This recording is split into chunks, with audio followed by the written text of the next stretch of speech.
Okay, so Damien, here's the deal with the four operations in solving one variable equations.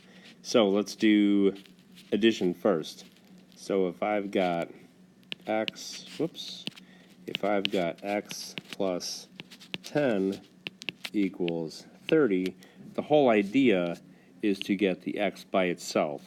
So that down here you have x equals some number, right?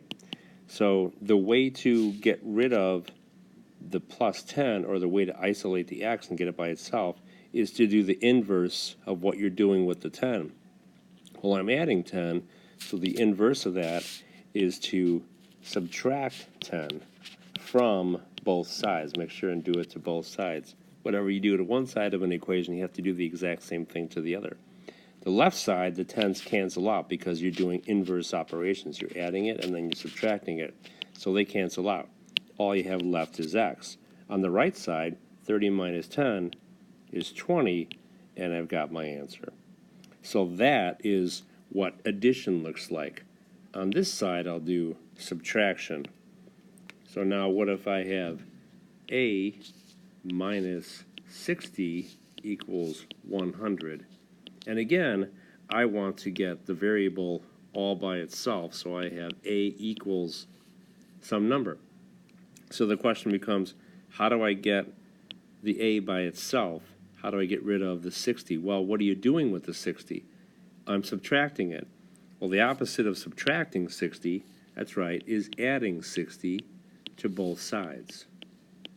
So on the left side, because they're inverse operations, subtract 60, add 60, they cancel out. All you have left is the a. On the right side, you add those together, and you get your answer, a equals 160. Now, on the other side of the coin, so to speak, let's try, change the color here. Let's try multiplication and division. So multiplication, what if I had 6x equals 30? And remember, when it's 6x, that means you have 6 x's, x plus x plus x plus x plus x plus x, or 6 times x. So that's multiplication. So same thing I'm going to do. I want to get the x. In the end, I want it all by itself. I want to isolate the variable so that I have an answer. I have a solution, x equals some number. So your goal is to get rid of this 6, okay? Well, you think, what am I doing with the 6? Well, I'm multiplying it with the x, so it's 6 times x. So the opposite of multiplying by 6 is dividing by 6. Now, you could do something that looks like this, divide by 6, divide by 6, but that's kind of clunky. It doesn't look really, it can be confusing. I think a quicker and easier and cleaner way to write that would be 6x, or 6 divided by, because a fraction bar means divided by 6 on both sides, 30 divided by 6. On the left side, you can think of it in two ways. One, 6 divided by 6 is the same as 1. But the other way to think about it is, you're doing inverse operations. Up here, you're multiplying by 6, and then you're dividing by 6. Well, those are inverse operations, and the 6's cancel out. All I have left is the x. On the right side, I do the math. 30 divided by 6 is 5. I have my solution. Now, the other way, of course, the opposite of multiplication is division. So let's go ahead and do, let's say, I don't know, x divided by 10 equals 100. Well, still, I have to get the x in the end by itself. X equals some value for the solution. So the question is, how do I get rid of the divided by 10? Well, the opposite of dividing by 10, like we said in class, is multiplying by 10. The inverse of division is multiplication.